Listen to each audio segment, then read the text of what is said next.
In this section of the course, we're going to discuss the various stages of your career, whether you're early stage career, that is you're entering the profession, mid-career, or late stage in your career. And today we have Mike Barker that's going to talk about and provide us some advice on those various stages from an ethical point of view. Mike, thank you for being here today. Appreciate it.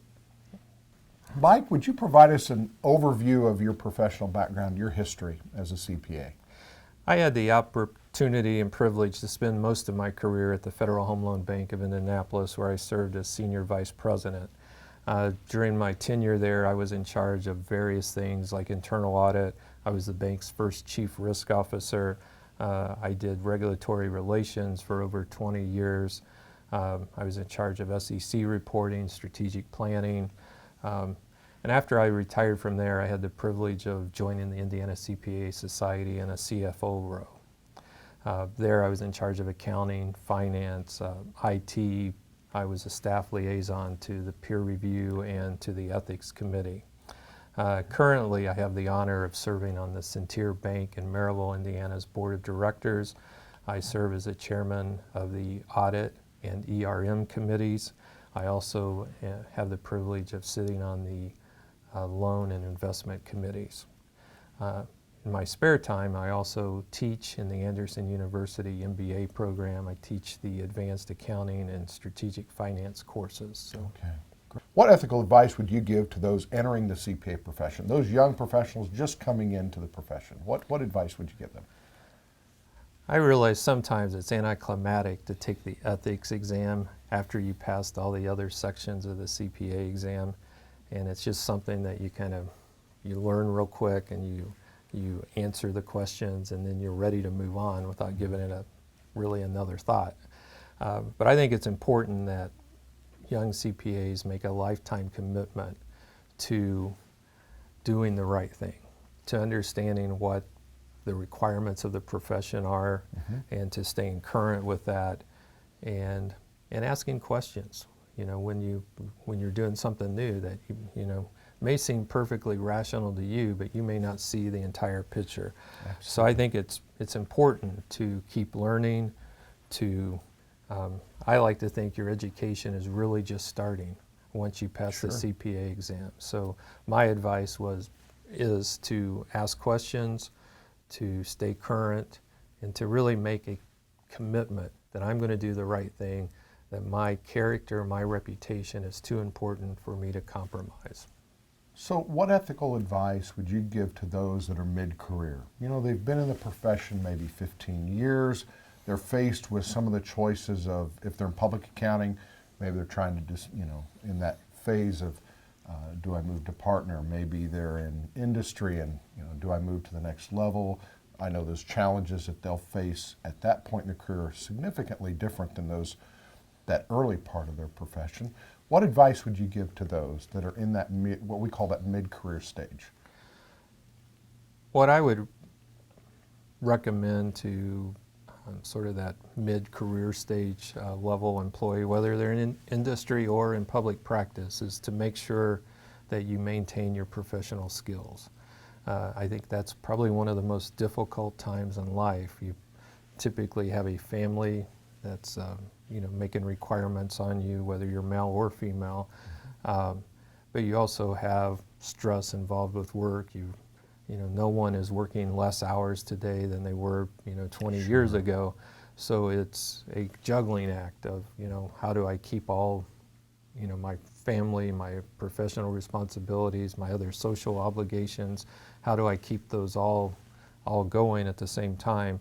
And I think it's important as professionals that we keep our skill set sharp, that we do not skimp on the professional education.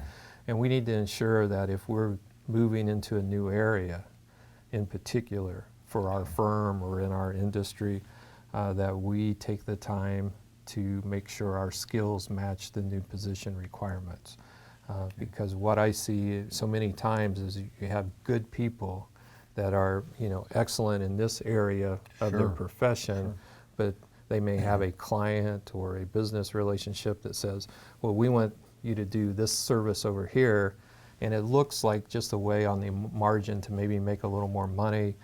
This is a valued client, and we want to serve our clients, but this may be something that we've never done in the past. And while it may seem easy, it may seem like a good fit, if it's not something we're doing every day, it's a lot easier to make a mistake in that area of the practice than it would be on something that you've done for 2 decades now. Sure. And wouldn't you say that would also be true for those in industry or even government that may be asked to provide a different service? Their employer looks at them and says, well, you're a CPA, you know how to do all these things, but they may be asked to do something they've never done before that may be outside their skill set. So this could apply to those not just in public accounting or?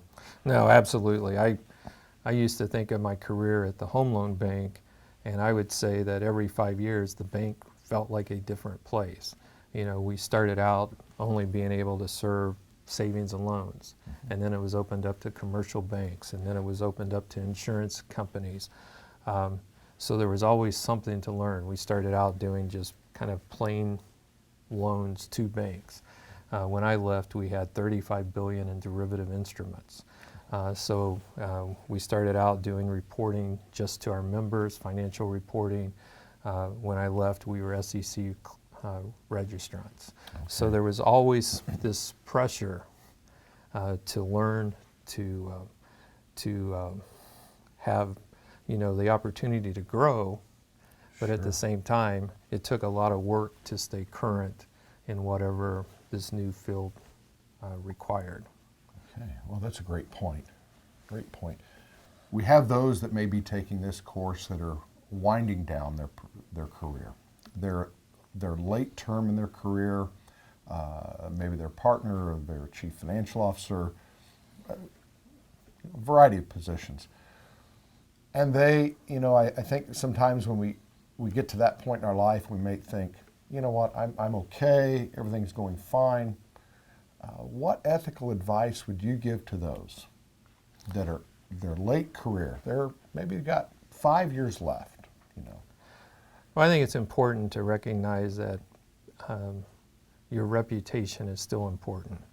And to maintain that reputation, you have to maintain your character. And part of being in this profession is a commitment to staying current. And unfortunately, as we get older, it's easier. I find it sometimes to be easier to say, well, this is the way we did it 5 years ago, so it must still be right today. And I think it's a challenge as we get older and get into more of these routines to constantly challenge ourselves and say, is this the best way to do it? Has the world evolved since we learned how to do this particular area of our expertise? So I think it's real important that we, and I said this, I think, with all 3 categories, but as long as you're working, you're going to have to be learning. And there's no place to kind of step off the treadmill, if you will, and say, well, I'm going to coast to my laurels until I retire. It's doing a disservice to our clients, it's doing a disservice to the industry we're involved with, and it's doing a disservice to our profession. So I think it's important that as we get older, that we still spend the time to think about the work we're performing. Are we doing that work in the best manner possible? Are we doing that work to the highest standards? Because at this point in my life, my reputation is too important to me, as it's been, I guess, throughout my life. But I certainly don't want to do anything in the last years of my working career to discredit my character to this point. Sure. Well, and you think about, what you've talked about, Mike, really goes to the heart of what the preamble to the Code of Professional Conduct states, is that we're all to cooperate together to enhance the art of accounting. And I think what you've shared is very true. And I also, you think about those that are late in their career. They're the ones that are setting the tone in the culture. They're the ones that are setting the example to those coming into the profession, those that are mid-career. And your ethical responsibility, from my impression, is much more significant at that point, because the impact can be, to a certain extent, much greater because of your influence and your role that you have. Yeah, I think we all enjoy sort of being able to mentor the younger people in our profession, but that is a great point that they're looking to us for leadership in these areas, so we need to kind of finish our career strong and leave a good example. That's why we've survived 100 years as a profession here in Indiana, so great.